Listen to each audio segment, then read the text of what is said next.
কি স্বপন দেখা আইলাম ববে,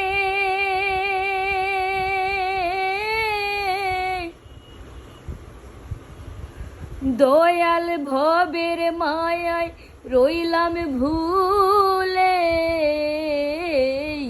কি স্বপন দেখা আইলাম ভবে,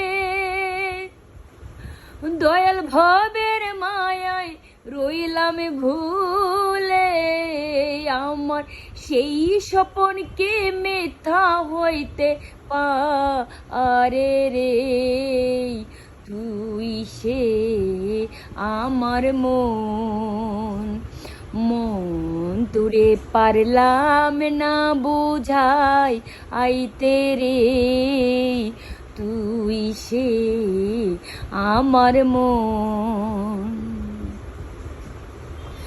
সোনা দি বান্দিলাম এই ঘর, মনের গুনে করলো ঝড় ঝড়। সোনা দি বান্দিলাম এই ঘর, ও মনের গুনে করলো ঝড় ঝড়। আমার সেই ঘরে ভাঙ্গিয়া কবে পরে রে। তুই সে আমার মন, মন তোরে পারলাম না বুঝাই আইতে রে। তুই সে আমার মন। যেদিন আজরাইল আসিবেন কাছে, ও মনে রে হাত পাও বান্দিবে কোষে। যেদিন আজরাইল আসিবেন কাছে, ও মনে রে হাত পাও বান্দিবেন কোষে। তখন রাসূল বিনে কে তোরবে পাশে রে।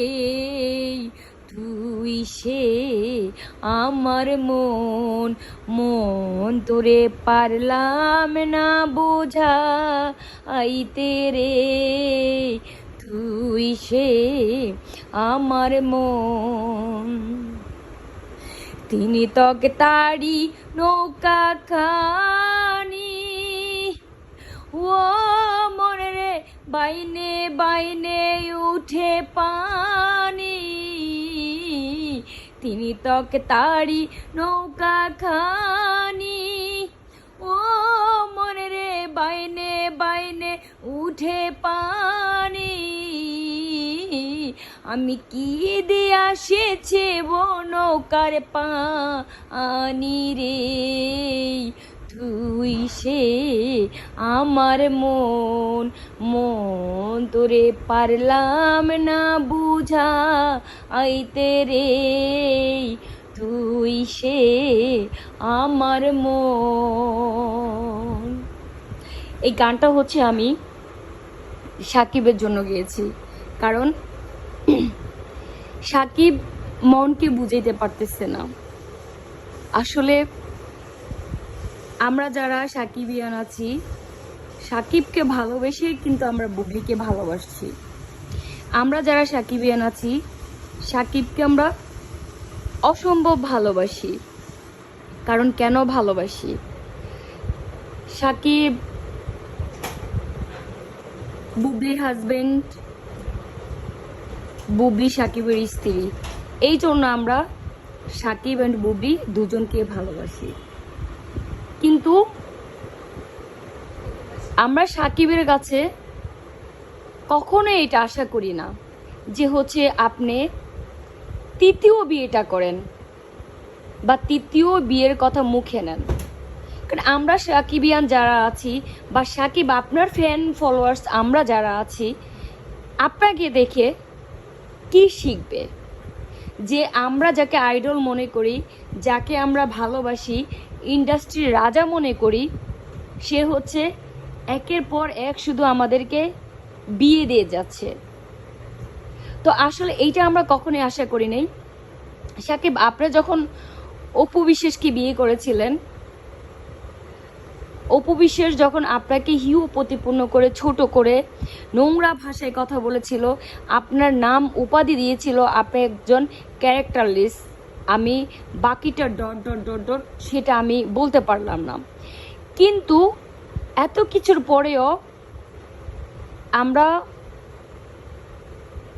আপনার থেকে ভালোবাসা আমরা কখনো উঠাই নিইনি। কেন নিইনি জানেন? কারণ অপু মাসি সবসময়ই মিথ্যে ধোঁকাবাজি দিয়ে চলছিল, সেটা আমরা বুঝতে পেরেছি। কিন্তু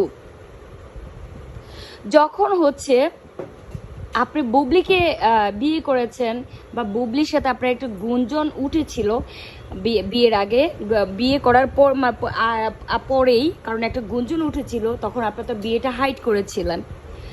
আমরা কিন্তু সবাই সাকিবিয়ান যারা ছিলাম বা আছি, আমরা সবাই কিন্তু বলতাম যে হ্যাঁ, সাকিব যদি বুবলিকে বিয়ে করে তাহলে হ্যাপি একটা জুটি হবে, ভালো লাগবে আমাদের। আমরা কিন্তু মনে প্রাণে চেয়েছিলাম যে আপনি বুবলিকে নিয়ে সংসার করেন, বুবলিকে বিয়ে করেন। ফাইনালি যখন হচ্ছে বুবলি শেহজাদ খান বীরকে নিয়ে একবারে তার বিয়ের ঘোষণা দিয়েছিলেন, বিশ্বাস করেন আমরা সাকিবিয়ান যারা আছি সবাই এক বাক্যে আপনাকে অসম্ভব ভালোবেসে ফেলেছি। সেজন্য হচ্ছে আমরা আপনার ওয়াইফ হিসাবে বুবলিকে আমরা ভালোবাসি। কিন্তু যখন বুবলি আমাদেরকে একের পর এক ভালো ভালো মুভি দিচ্ছে, ভালো ভালো কাজ দিচ্ছে, ইন্ডাস্ট্রিতে এসে ভালো কথা বলছে, মানুষের জন্য পজিটিভ কথা বলছে, বুবলির ব্যবহারে আমরা মুগ্ধ হয়ে বুবলির প্রতি আমাদের দ্বিগুণ দ্বিগুণ শ্রদ্ধা ভালোবাসা বেড়ে গিয়েছে। সেদিক থেকে হচ্ছে আমরা এখন সাকিবিয়ান যারা আছি, আমরা আপনাকে যতটা ভালোবাসি আমরা বুবলিকেও ততটা ভালোবাসি। বুবলিকে আমরা কিন্তু আপনার চেয়ে কম ভালোবাসি না। তবে হ্যাঁ, বুবলি ভালোবাসাটা অল্প দিনে অর্জন করতে পেরেছে, যেটা হচ্ছে অন্য অন্য নায়িকা হোক, অন্য অন্য যারা আছে তাদের ক্ষেত্রে কিন্তু এরকম হয় নাই। যেমন শাবানা, শাবনূর, এরাও কিন্তু মানুষের ভালোবাসা কোনো সোশ্যাল মিডিয়াতে এসে অর্জন করে নেই, অটোমেটিকলি ওদের প্রতি মানুষের শ্রদ্ধা ভালোবাসা জেগে উঠেছে। তদ্রুপ বুবলির প্রতিও মানুষের ভালোবাসা শ্রদ্ধা এভাবে হয়েছে। আপনি শাকিব খান প্রত্যেকটা ইন্টারভিউ ফলো করবেন, প্রত্যেকটা নায়ক, প্রত্যেকটা এই মিশা সদাগর বলুন, এই আপনার নীরব বলুন, তারপর এই আপনার ওমর সানি বলুন, তারপর হচ্ছে নায়ক ফেরদাউস বলুন, প্রত্যেকটা অ্যাক্টর, প্রত্যেকটা নায়ক কিন্তু হচ্ছে এই অপু বিশ্বাসকে এক নামে পরিচিত, যে মিডিয়াতে গসিপিং রানী হিসেবে তাকে চেনে। তা আপনি বলেন, আপনার ক্যারেক্টারের সঙ্গে, আপনার ফ্যামিলি ব্যাকগ্রাউন্ডের সঙ্গে, আপনার নিজের সঙ্গে, আপনি একজন বাংলা ইন্ডাস্ট্রির রাজা, হ্যাঁ, আপনার সঙ্গে কি এই মহিলাকে নিয়ে যদি কথা বলে, এটা কি কোনো মানানসই কথা? আপনি বিবেক বিবেচনা করে আপনি কথাগুলা আমাদেরকে রিপ্লাই দিবেন। আর আমার যত ফ্যান ফলোয়ার্স আছে, বুবলির যত ফ্যান আছে যারা আমাকে ফলো করেন, আপনারা সবাই আমার কমেন্টসের উত্তর দেবেন। বিকজ হচ্ছে আমরা বুবলির কাছ থেকে বুবলিকে ভালোবাসি এই কারণে যে আমরা তার কাছ থেকে সবসময় পজিটিভ সব কথা পাই, তার কাছ থেকে শিক্ষণীয় কিছু আছে, যে আসলে কিভাবে মানুষকে সম্মান করতে হয়, সে হোক না শত্রু, হোক না যে কোনো কিছু। আমার হাজবেন্ড আজকে বিয়ে করেছে, তাই বলে যে আমি তাকে ছেড়ে দিছি, তাকে আমি অসম্মান করব, এরকম কিছু না। বুবলির কাছ থেকে আমরা অনেক কিছু শিখছি, যে একটা সন্তানের বাবাকে কিভাবে সম্মান করতে হয় সেটা আমরা জানি, আমরা বুঝি। সো যে মানুষটাকে আমি এখন অপু বিশ্বাস আন্টি, আমি আপনার উদ্দেশ্যে কথা বলি। কিছুদিন আগে কিন্তু মানে এই কি জানি ওনার নাম, আশরাফ আদনান বলেছিলেন যে আপনাকে নায়িকার পার্টে মানাচ্ছে না, আপনি অন্য ক্যারেক্টার হলে আপনাকে মানাবে। হ্যাঁ, তো আপনি নিজে জানেন যে আপনার সাথে আপনার হাজবেন্ডের অলমোস্ট এজ হয়ে গেছে, প্রায় 50-এর কাছাকাছি, কিন্তু সে এখনও নায়কের পার্ট নিয়ে করতেছে। আর আপনাকে বলতেছে ডিরেক্টলি বলতেছে আপনি নায়িকার পার্ট নয়, আপনি অন্য অন্য ক্যারেক্টার নিলে আপনাকে ভালো মানাবে। তাহলে সেই ক্ষেত্রে আপনি নিজেই বলেন যে আপনার মান সম্মান অনেক বেশি। আপনার যদি অনেক বেশি মান সম্মান থাকে, তাহলে আপনি কিভাবে আপনার ছেড়ে দেওয়া মানুষের সাথে পিছনে গুড়গুড় করেন? সে তো আপনাকে ছেড়ে দিয়েছে। আপনি যদি এত লজ্জাপতি হয়ে থাকেন, দেখেন মুসলিম মেয়ে কতটা ভেতরে, কতটা লজ্জা, কতটা আত্মসম্মান বোধ বুবলির। হাজব্যান্ড ইনস্ট্যান্ট থাকা সত্ত্বেও যখন দেখছে আপনার সাথে সে একটু কথা বলে, সে কি করেছে? হ্যাঁ, হাজব্যান্ড আছে, তাকে নিয়ে কোনো গসিপ করতেছে না, কোনো মুখ খুলতেছে না, কিচ্ছু না। ছেলের বাবা, সন্তানের বাবা হিসাবে তাকে রেসপেক্ট, সম্মান দিয়ে যাচ্ছে। কিন্তু সেই জায়গাটা আপনি কখনোই রাখেন নাই, আর আপনি রাখার ট্রাই করেন নাই। আপনাকে আমরা সবাই হেট করি। আপনি বলেছেন আপনি বুবলিকে ঘেন্না করেন। সিরিয়াসলি আমরা এক বাক্যে বলি, আমরা বুবলি সাকিবের ফ্যান ফলোয়ার যারা আছে, আমরা আপনাকে ঘৃণা করি, আমরা আপনাকে হেট করি, আমরা আপনাকে শুধু ঘৃণা না, আপনাকে চরমভাবে ঘৃণা করি।